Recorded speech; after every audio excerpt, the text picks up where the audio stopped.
During the evening of March 13, 1997, an unknown number of very large objects and arrays of large lights were reported across the state of Arizona, starting from just south of Las Vegas and proceeding to the Mexican border.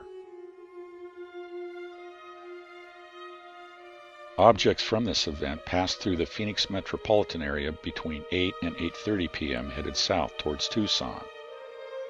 Later sightings around 10 p.m. indicate the unknown objects were retracing their course back towards Nevada.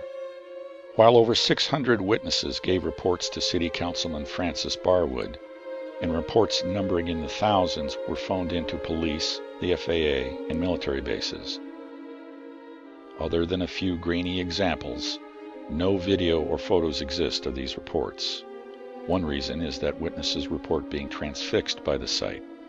Another is that, for the most part, they were brief. At 10 p.m., a series of lights appeared in the sky south of Phoenix. Photographs and video of that event have become the iconic representation of what is now known as the Phoenix Lights.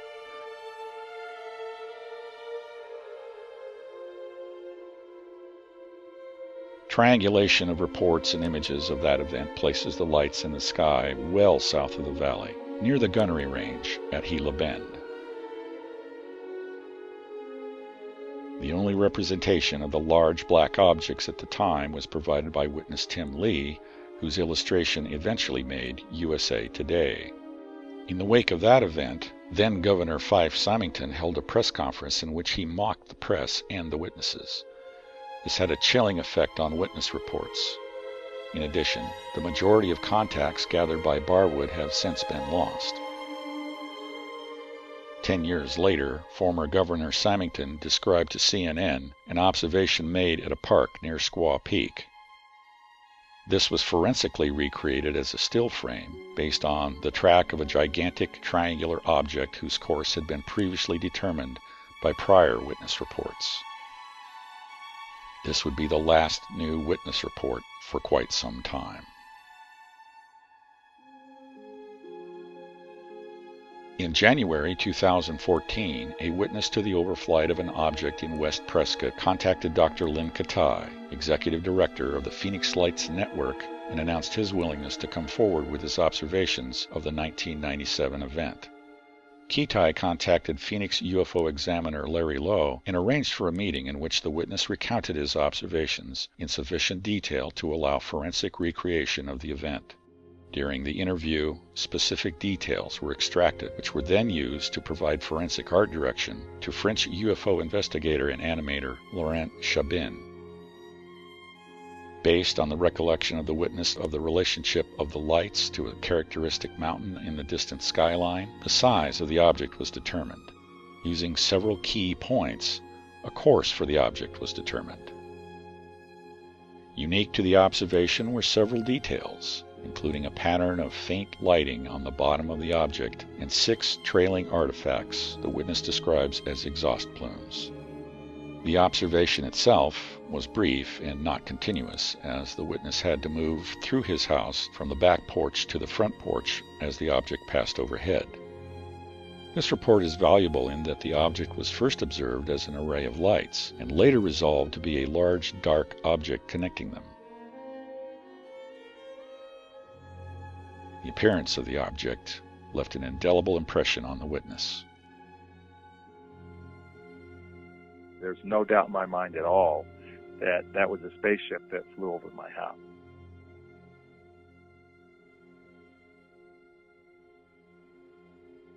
What follows is a forensic animation of the details of the witness report based on the timing of key events. I was sitting there watching TV, and for some reason, I glanced up, and I saw what I thought were stars behind Granite Mountain that were in a line, and I thought to myself, gosh, what constellation is that? And it just sort of went out of my head, and I started watching TV. I don't know how much time passed, maybe 2 minutes, something like that. And I looked up again, and they were much bigger and much closer, and then I realized that these aren't stars. This is something that I need to walk out on the back porch and look at. I saw that they obviously weren't stars, and they were At that point, I would say they had just come over the top of Granite Mountain. I walked through the laundry room, walked out on the back porch, and looked up, and they just kept getting brighter and closer. They looked just like lights coming. I couldn't figure out what it was. They were different lights than any lights that I'd ever seen before. And then they just continued to get brighter and bigger and closer. I didn't even really know that they were lights. They were a light source. There was something about them that they weren't really like headlights on a car or landing lights on a jet plane at the airport or something. Like I've sat down there on 48th Street when I was a kid and watched the jets come into Sky Harbor, and the landing lights are on, and you're sitting there watching them. And those lights, they're real bright white. These lights were a little bit more yellow. It's like a yellow cast, but they had a depth to them, like they really had strength. I saw the curvature of the front of the ship, and I could see the light like in its well. The tree obscured it for half a second, and then I saw it real clearly straight overhead off to my right. Right as the ship was going over, the light passed off to my right. That's when I saw the bottom, the belly of the whole ship. There was like a light grid. It was almost dancing to a beat. Dim light, almost shadows behind. I wouldn't say that it was intense, but it was definitely profound. To my perception, I thought it looked like it was cloaked in some way so that I couldn't see what was behind it. It was almost like a holographic projection, maybe a few feet away from the bottom of the ship, that was in that light pattern, so that couldn't really look past that. After the light grid went over, that's when I got my first good look at the exhaust plumes on the back porch. That's when I really saw them the best from the side, where I really could see all the colors of the rainbow, shaped kind of like a flag or a pendant coming out the back of the craft. They were just really cool looking. They had impulses of light within the plumes that were individual impulses of light. There was like a fish scale effect, all going back with the exhaust. And it also was weaving behind there like a snake. It was like a 3D, all happening at once. Then when I walked through the house, went out on the front porch, got another really good look at the exhaust plumes, and then I could look up and I could see how many stars just completely gone from the sky, and I realized that this thing was just about the size of downtown Prescott.